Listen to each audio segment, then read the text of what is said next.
AITA for letting my ex-wife ruin her own life after refusing to take her back? It all started on the first day of my freshman year at the only high school in the small town where I grew up. First period in homeroom.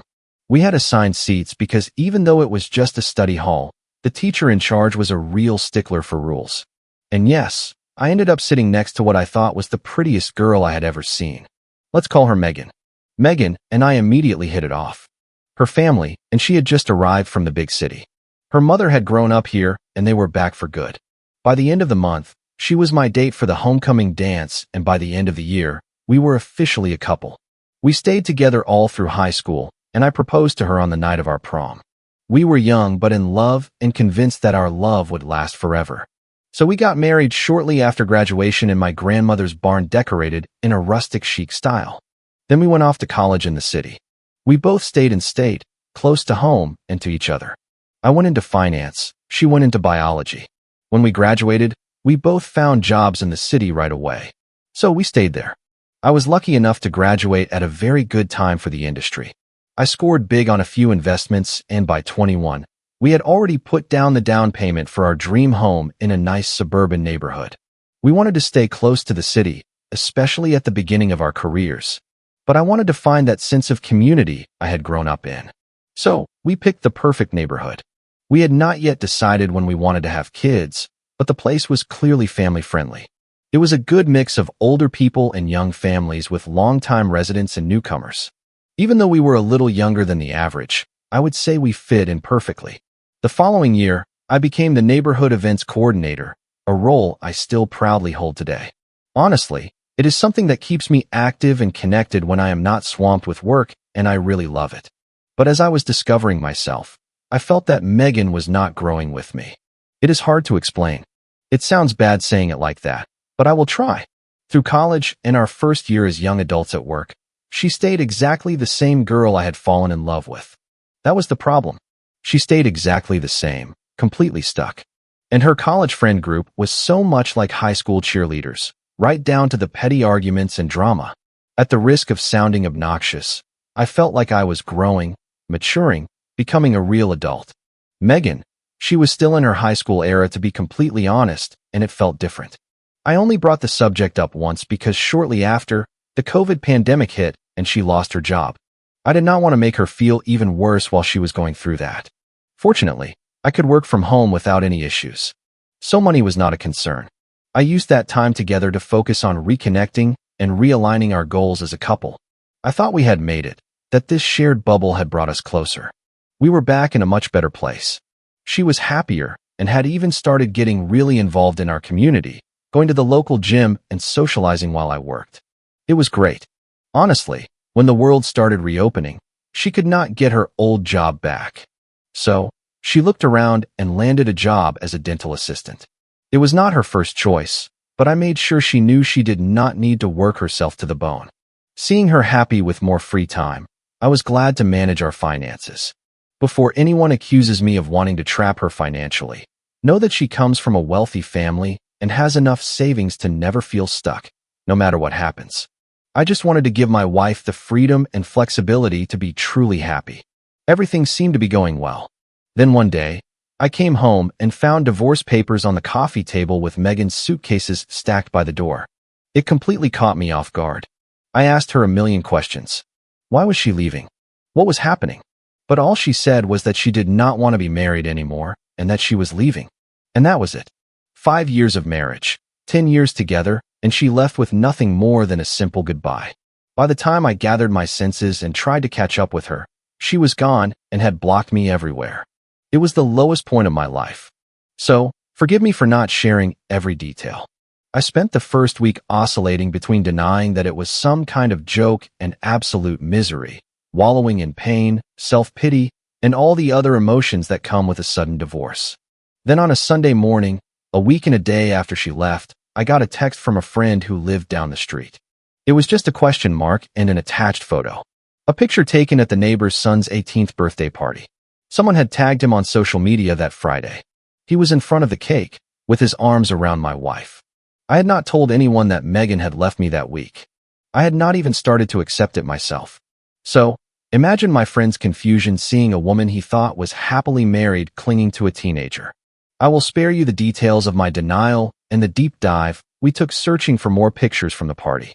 But the photo that almost gave me a panic attack was the one where Megan was kissing the birthday boy. She was kissing Dylan, 18, the kid from next door who spent too much time at the local gym. The same teen who had brought over a casserole with his mom the day Megan and I moved in. At that moment, I shut down. Everything that followed is pretty blurry. Halfway through the year, I was divorced and she was living in a city apartment with the college student.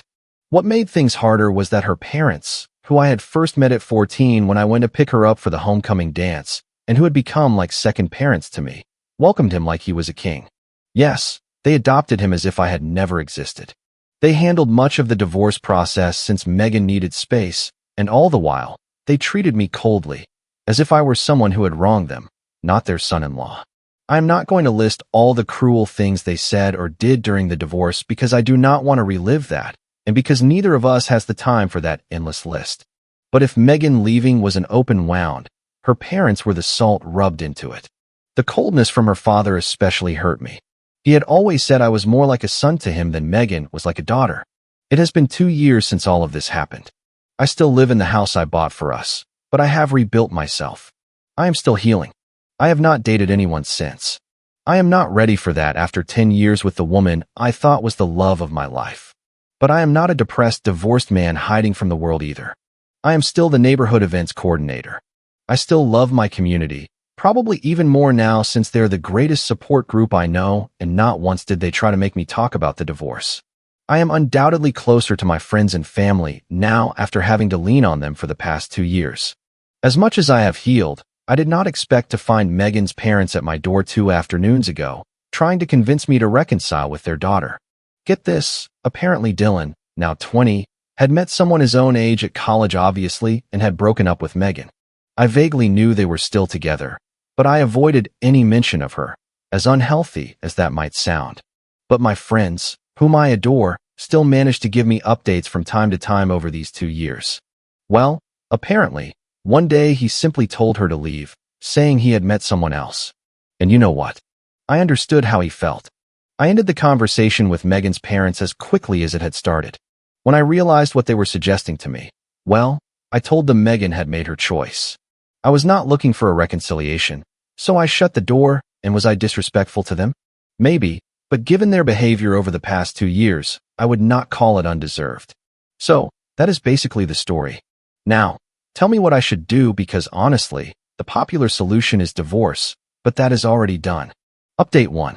I do not know why I thought I would never hear about that surreal conversation I had with my ex-wife's parents again, or that the subject would not come back up.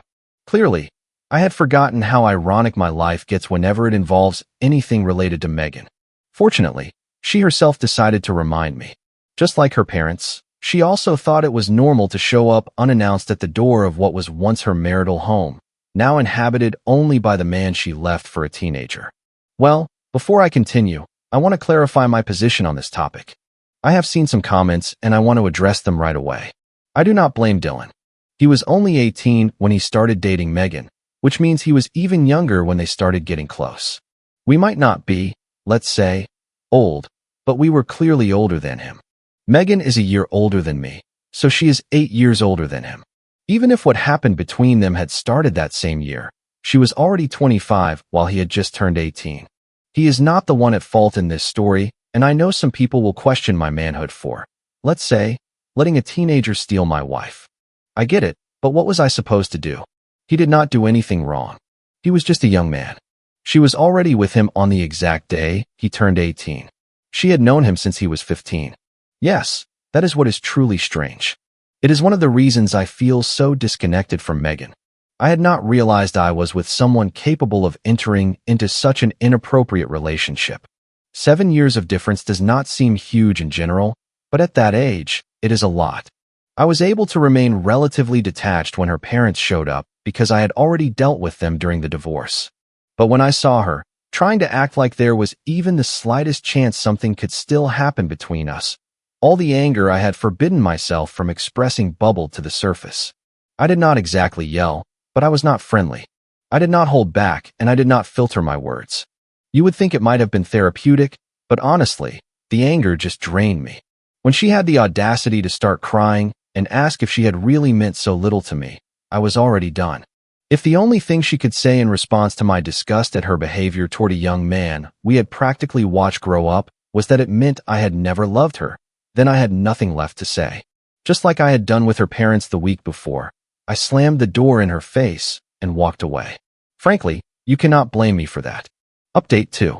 When Megan asked me for a divorce and left with Dylan, I was lucky enough to be one of the first in the neighborhood to find out thanks to a friend who lived on the same street. I had prepared myself for the wave of rumors and whispers that would spread everywhere, especially given my constant involvement in the community. The fact that Megan completely cut herself off from the community and spoke to no one, thereby avoiding fueling the gossip, might have helped back then, just as my friends who squashed the worst of it did. This time, I was absolutely not prepared. I did not even know there was anything to anticipate until I saw a screenshot on Facebook. It was a post on Nextdoor. The screenshot came from a post by Megan's college friend detailing how disgusted she was to find out I was apparently a piece of trash who had forced her friend to use any means necessary to escape our troubled marriage.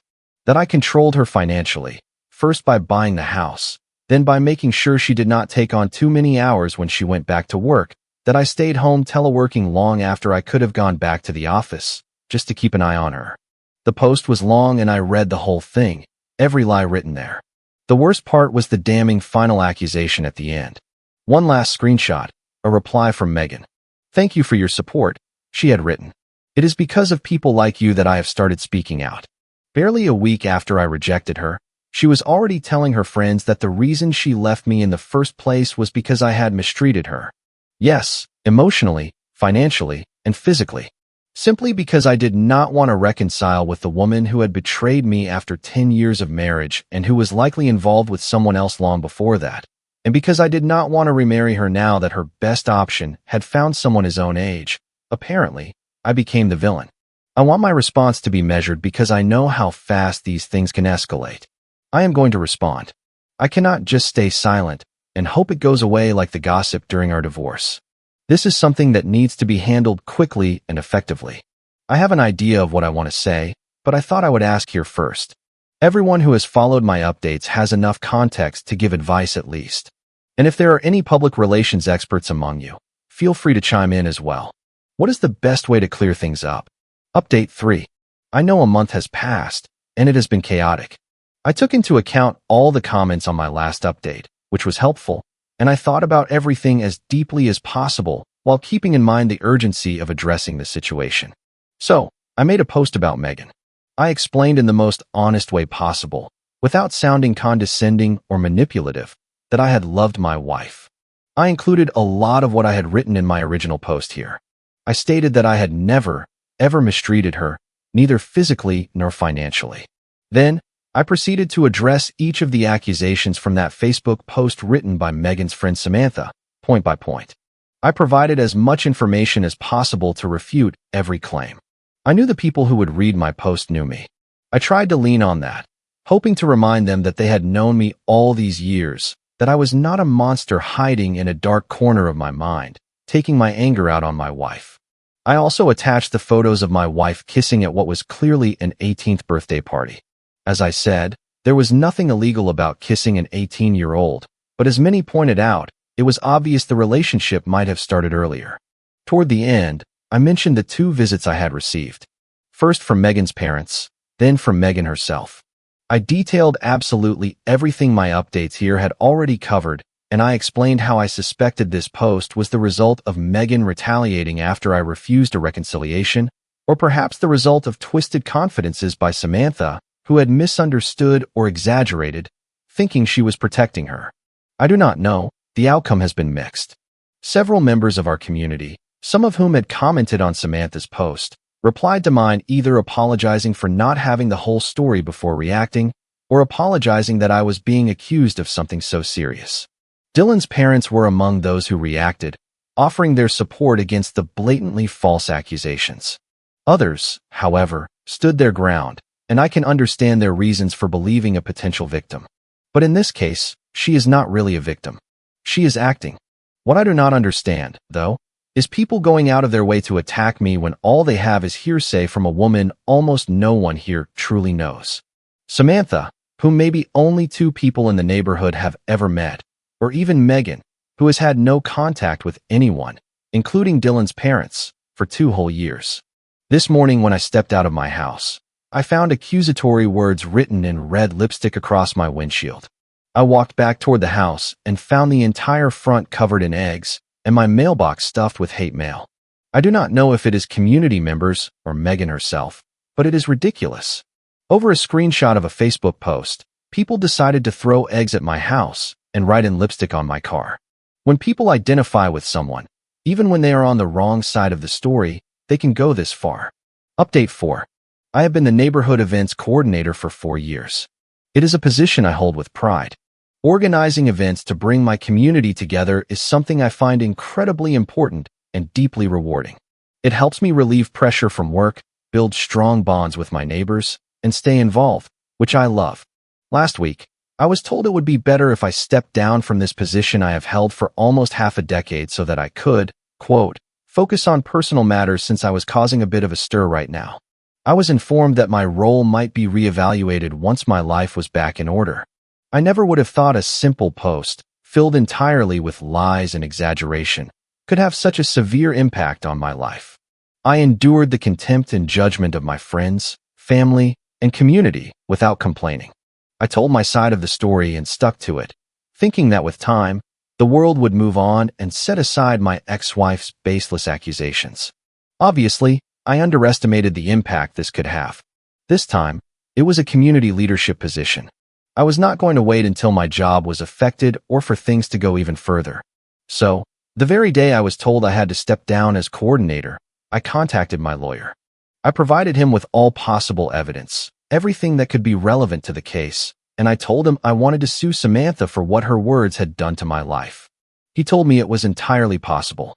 Both of them received defamation lawsuits before the end of the week. The reactions were very different. Megan disappeared for a while. Then her parents' lawyer quickly contacted mine. Since then, we have had no direct communication. Everything goes through our lawyers, and I have nothing to say to her anyway. Samantha, on the other hand, immediately tried to backtrack. She contacted me personally, begging me to drop the lawsuit, saying she only wanted to protect her friend.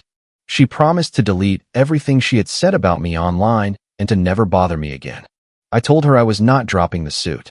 The next day, she posted a series of screenshots of conversations between her and Megan. Some were obviously recent. Samantha contacting Megan about the lawsuit and finding out that Megan had never been mistreated by me. The others were older, also between her and Megan, regarding Dylan. Apparently, Samantha had found out his age relatively recently, but she had ignored it in order to support her hurting friend. I would say her post destroyed Megan, calling her a liar and a manipulator, exposing her to all her friends who were also unaware that Megan had known Dylan since he was 15. On top of that, the reason Megan had had no contact with Dylan's parents was that they disapproved of the relationship. A relationship that had actually started when Dylan was still a minor. After that, Samantha asked me again if I was willing to drop the lawsuit, as if her post was, I do not know, some kind of compensation for what she had done to me, trading one post for another. I told her no, absolutely not. I refused. I am tired of being the punching bag for people willing to lie and deceive solely for their own benefit. It is over. Update 5. I waited a long time for this, for the defamation suit to end. But finally, after months of waiting and anxiety, I have the result, and it is very positive for me. And I can say I finally feel a huge weight lifted off my shoulders. Although the process was long and grueling, the verdict in my favor was rewarding. Not only did I get the financial compensation I was seeking to cover some of the damages, but above all, I got back something invaluable, my reputation in the neighborhood, which was one of the most painful things to lose in this whole situation. A curious detail is that after Samantha's post to restore my honor, the community's support was so strong that a neighbor who had cameras pointed at my house showed me the footage from the day my car and house front were vandalized. Interestingly, this neighbor already knew the identity of the culprit, but he had not told me before because he thought that, as an allegedly mistreating husband, I deserved the vandalism. Now, with the whole matter cleared up, he decided to show me the footage, and I have to thank him because it was very useful for the trial. However, I still hold some resentment toward him. Try as I might, I cannot help but feel bitterness towards someone who allowed an act of vandalism to be committed based purely on rumors and lies without any proof. The fact that someone who was supposed to know my character decided to judge me based solely on what a friend of my ex-wife had said is incredibly disappointing to me. As for the person responsible for the vandalism, it turned out to be none other than Megan. It hurts to accept that the person I once planned to share my life with became capable of this. Not only did she leave me for a teenager, but she was also the one who dragged my name through the mud and vandalized my house simply because I refused to reconcile with her. When I see what she has become, I cannot help but be grateful I left that relationship, even if the price was high. Regarding the lawsuit, I won both, the one against Megan and the one against Samantha. I was not going to let Samantha off the hook so easily for the problem she had helped create with her best friend. I had a lot of pent-up anger over everything they had done, and the joy I felt when the judge ruled in my favor is indescribable. On one hand, Samantha was ordered to pay me $9,000. At first glance, that might seem like a small amount, but knowing Samantha is a stay-at-home mom, I know the money will have to come from her husband, who, from what I have heard, is not happy with her at all. If he asks me for advice, I will tell him he should reconsider his relationship because someone who can do something like that for a friend is capable of anything. For now, he will have to bear the consequences of Samantha's actions, since I cannot imagine where else the money to cover the settlement could come from. As for Megan, the fine amounted to about $25,000. This amount covers the costs related to the vandalism of my house and car, in addition to the defamation settlement. What is interesting is that I learned from her own parents that they have no intention of helping her pay. They apologized to me several times and confirmed that after discovering everything she had done, including the fact that she had started seeing this boy before he turned 18, they are considering disinheriting her. While I appreciate their apologies, I really have nothing to forgive them for. I prefer to leave everything concerning their family behind and move forward without those people in my life. As for my role as neighborhood events coordinator, it was offered to me again, but I declined. I do not want to coordinate a community that, without proof, chose to side with a liar. It would be impossible to forget how easily they let themselves be swayed by rumors without even questioning the truth of what was being said about me. Instead, I was offered a promotion at work that involves moving to another city. I decided to seize this new opportunity. I think the best thing for me is to start fresh in a place with no memories tainted by this experience. Comment. Hey everyone, I wanted to share a few thoughts that really stayed with me after this one. I believe protecting your self-respect is something we all need to practice, even when it feels hard. Setting clear boundaries shows you value yourself and the life you're building. Choosing peace over old pain is a quiet kind of strength that changes everything. Healing takes time and patience, and it's okay to give yourself exactly that. Taking responsibility for your own happiness means knowing when to step forward instead of looking back. Real kindness includes being kind to yourself first and not letting anyone cross lines that hurt you. I hope this encourages you to pause and think about what truly brings calm into your days. Each of us deserves relationships that lift us up rather than pull us down. Let's keep choosing the kind of life that feels right for our hearts and our future. If you like the stories, don't forget to leave a comment and support the channel by subscribing. See you in the upcoming stories.